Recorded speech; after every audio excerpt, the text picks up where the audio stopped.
Hello everyone, my name is Baldev and welcome to my channel. Guys, English knowledge नाम से मैंने एक playlist बनाई है जो मेरे इसी चैनल इंग्लिश विद बलदेव पे मिल जाएगी। वो प्लेलिस्ट ऐसे चलेगी: English knowledge part 1, English knowledge part 2, English knowledge part 3। Guys, अगर आप किसी भी कम्पेटिटिव एग्जाम की तैयारी कर रहे हैं तो वो प्लेलिस्ट आपके लिए बेनिफिशियल रहेगी, तो वो प्लेलिस्ट आप देख लेंगे। आ जाते हैं इधर। Have no right on. Have no right on का मतलब है पर कोई हक नहीं है। यहाँ नाउन ही आएगा।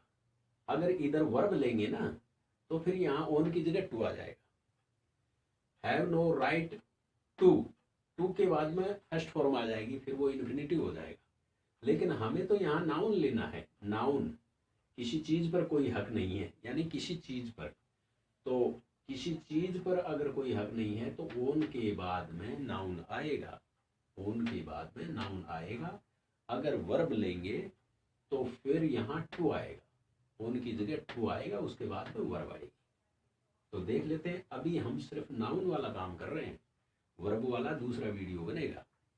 तो have no right own noun और have no right to verb, वो दूसरा वीडियो बनेगा। देख लेते हैं कैसे क्या है।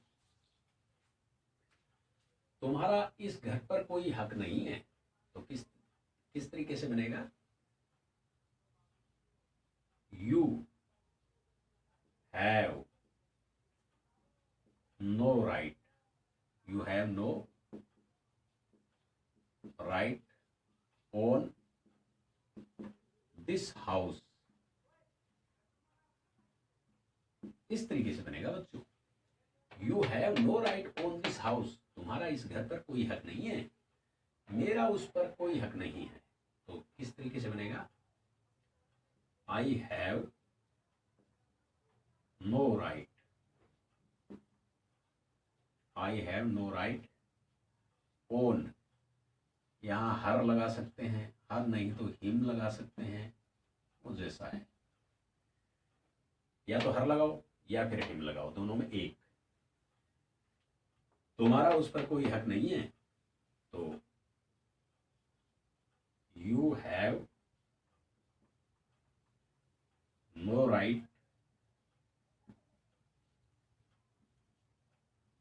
ऑन। या तो आप हर लगाइए या फिर हिम लगाइए, दोनों में एक। या तो हर लगा दो या हिम लगा दो। तुम्हारा उस पर कोई हक नहीं है। You have no right on हर।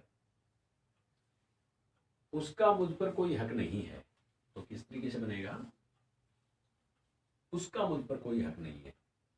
तो जैसे सी लगा देते हैं हम यहाँ पर, तो सी के बाद में हैव नहीं आएगा बच्चों, है जाएगा। यहाँ पे यहाँ ये ध्यान रखना पड़ेगा, ये सिंगुलर सब्जेक्ट है, थर्ड पर्सन सिंगुलर सब्जेक्ट है। इसके साथ तो फिर है जाएगा, हैव नहीं आएगा। यहाँ है जाएगा। तो सी हैज नो राइट ओन, यानी उसका मुझ पर कोई हक नहीं है। तो मी। अब ये क्या है? प्रेपोजिशन है। प्रेपोजिशन है ना, तो प्रेपोजिशन के बाद में तो उसके ऑब्जेक्ट आते हैं। ऑब्जेक्ट होते कौन है? नाउन या प्रोनाउन। यानी कि प्रेपोजिशन है, प्रेपोजिशन के बाद में या तो उसके ऑब्जेक्ट आएंगे, प्रेपोजिशन के ऑब्जेक्ट आएंगे प्रेपोजिशन के बाद में। तो ऑब्जेक्ट होते कौन है? या तो नाउन होता है या प्रोनाउन होता है। ये यहाँ प्रोनाउन है, तो ये है। उसका इस गाड़ी पर कोई हक नहीं है। उसका, तो ही। अब यहाँ ये सिंगुलर सब्जेक्ट है, यहाँ है जाएगा। ही के बाद में ये है जाएगा, क्योंकि है तो आ नहीं सकता, ये तो थर्ड पर्सन सिंगुलर सब्जेक्ट है। तो he has no, he has no right on इस गाड़ी पर। तो दिस कार, कार कर देते हैं। तुम्हारा मेरे मोबाइल पर कोई हक नहीं है, तो किस तरीके से बनेगा? You have no right, you have no right on my mobile. इस तरीके से बच्चे छोटी सी एक पार्ट्स ऑफ स्पीच में भी आपको कुछ पता रहना चाहिए। ये जो दिस है ये क्या है, यहाँ पे ये क्या है, ये एडजेक्टिव का काम कर रहा है। कौन सा एडजेक्टिव है? डिमोन्स्ट्रेटिव एडजेक्टिव है। तो एडजेक्टिव इस कार पे की विशेषता बता रहा है। ये क्या है? ये माई, ये पजेसिव एडजेक्टिव है।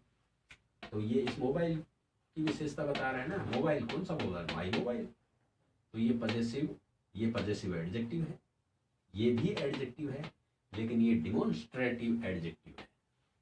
तो ये पार्ट्स ऑफ स्पीच के बारे में बस मैंने वीडियोज अलग अलग बना रखे हैं। Noun, pronoun, verb, adverb, preposition, adjective, conjunction, interjection, सब अलग अलग वीडियो बना रखे हैं। आप मेरी चैनल पे जाइए, प्लेलिस्ट अलग अलग बनी हुई है, तो आप देख सकते हैं। तो मैंने हैव, नो, राइट, ऑन, ये मैंने आपको समझाया। तो आप ये प्रैक्टिस करेंगे तब आपकी समझ में आएगी। तो मिलते हैं अगले वीडियो में, और आप ये प्रैक्टिस करते रहिए।